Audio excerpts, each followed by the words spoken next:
Hey YouTube, welcome back to Universe X, and this is, yes, another video showcasing new characters from Dragon Ball Gekishin Squadra. We've been getting a plethora of little updates here and there pretty much every day, and I am super excited for the beta test that's coming up in less than a week at this point. For today's characters, we got Super Uub from GT, and this is going to be cool because I was super excited to see him after I noticed the little character icon in the trailer breakdown, but we're also getting the current reveal for Krillin, who was a monster in the land grab function, as well as being pretty just good support in general in the normal tri-lane push level. So let's hop into these breakdowns, and I hope you enjoy.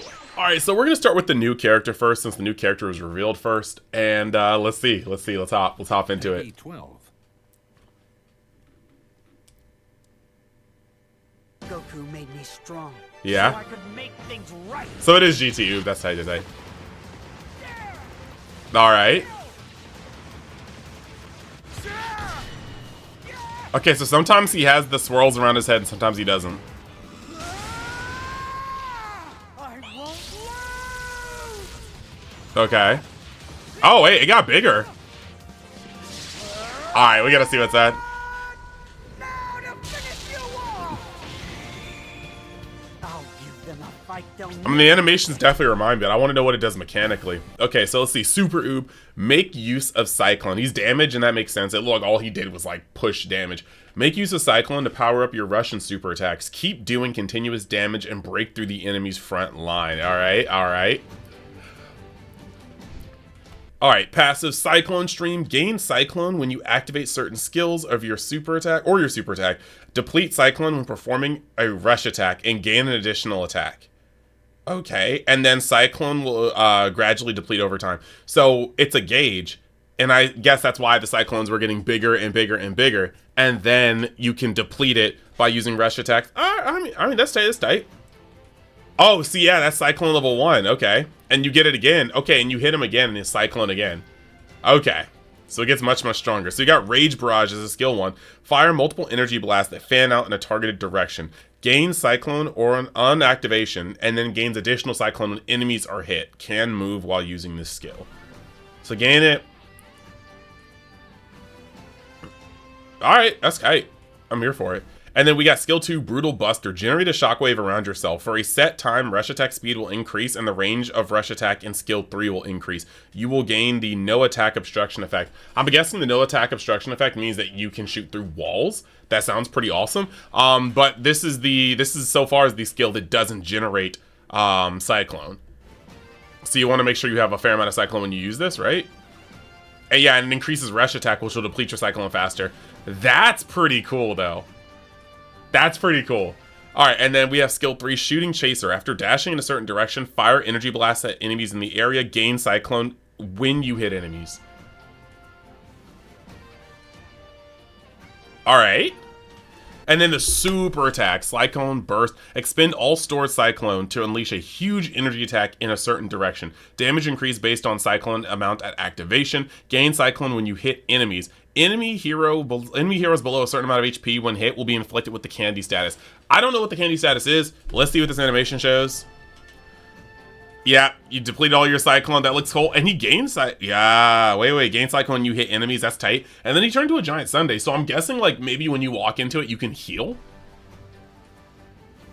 That's cool. All right, so now that we've seen all that, let's go back and let's look at the kit. And this should tell us a little bit more about what we need to know.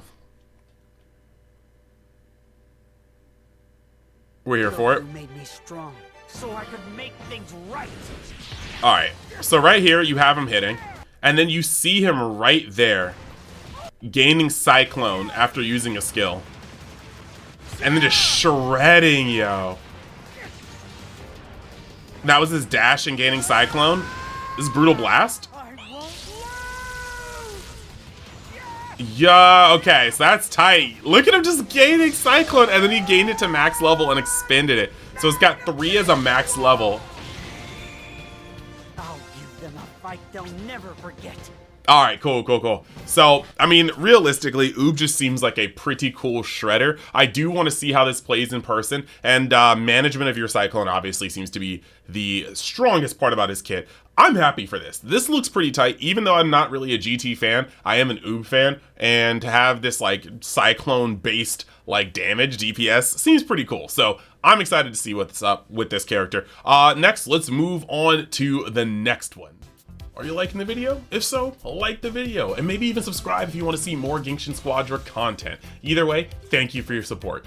Okay, so we have Krillin, and I remember that Krillin was like decent in the normal 3-lane phase, but like, or 3-lane map, but he was broken on land grab because of his like, his solar flare, what he was able to do. So I'm excited to see what's going on. If anything changed, I'd like to know. All right, come on. All right, so we got Krillin out here.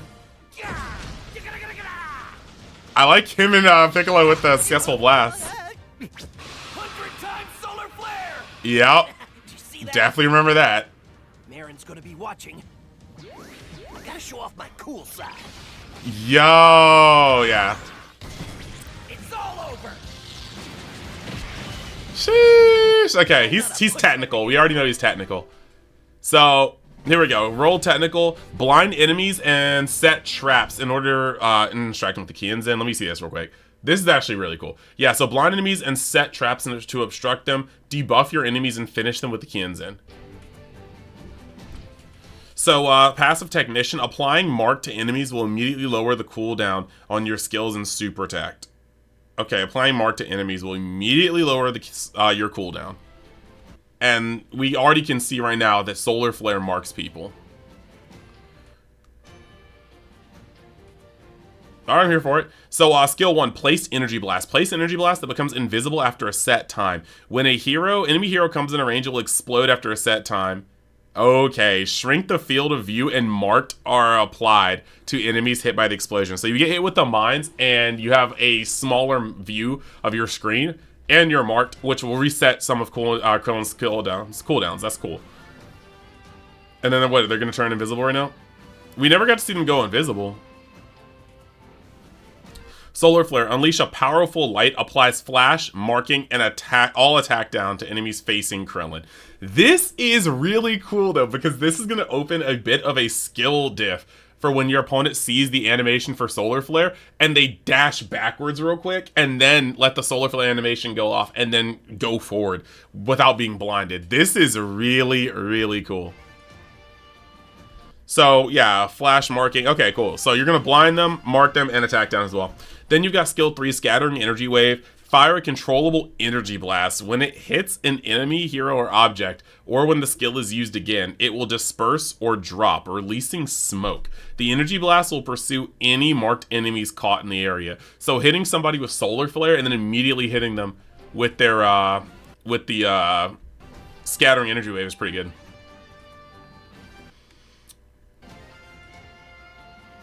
I'm here for it. That's pretty tight. Krillin looking to be pretty much the same.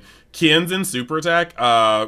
Unleash an energy disc. It can penetrate enemy heroes and walls. If an enemy hero is marked, the attack will pursue them. If an enemy hero with over 3 debuffs come into contact with the center of a disc, they will receive extra damage. Okay. So this actually probably goes really, really hard with other characters as well. They can add a debuff that Krillin can't. I like that. I can dig that. Debuff them, take them down. Alright, cool. So now that we've seen that, I do like going back and seeing them use these in conjunction. Peggy 12. Because this is where it kind of like all comes into place, you know? Alright, come on, I'm ready. Alright. So right here, I mean, just animations. So we got the solar flare, and we got all 3 of them blinded and him just running away now that they can't see. Laying out mines so when they pursue, they catch them. So they must have gone invisible to the enemy, just not us. It's all over. And then we got Kienzan coming in. So we really didn't get to see anything in his like kit of like him really doing those things. So this will have to be more practice. I didn't get to play Krillin during the beta. I just chose not to play him. I was choosing Gohan. Kid Gohan is my technical character. But this should be cool. So yeah, let's wrap it up. So when it comes to these two characters, Krillin looks to be every bit as useful as he was in the previous gameplay mode. In fact, he might actually be more useful. I'm trying to remember how he played against, because you didn't really see too many people picking Krillin outside of land grab mode.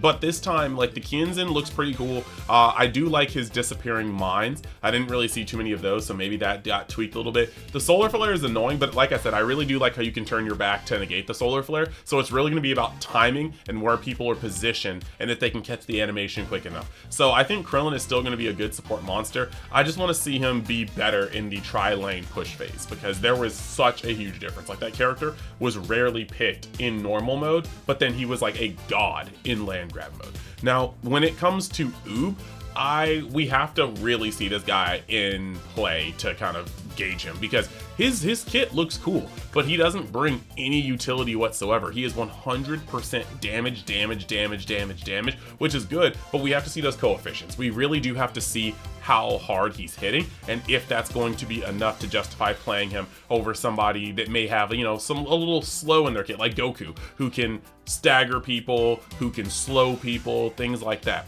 So yeah, super excited. He will be one of the earliest characters I'm going to try on the beta, unless I have to kind of go through the playing and unlocking him. Either way though, we will try to see if Uub is really fun to play as. Let me know what you guys are thinking about these characters. Let me know if you are excited to play either of them when the beta drops. Let me know if you're going to be playing the beta period. All those things. Either way, thank you guys for watching. Remember to like the video if you want this video to survive, to thrive. Subscribe if you want to see more Gekishin Squadron content on this channel, and maybe just check out the channel in general, because there's all sorts of cool anime related gaming content that we have here. Thank you guys, and I'll see you next time.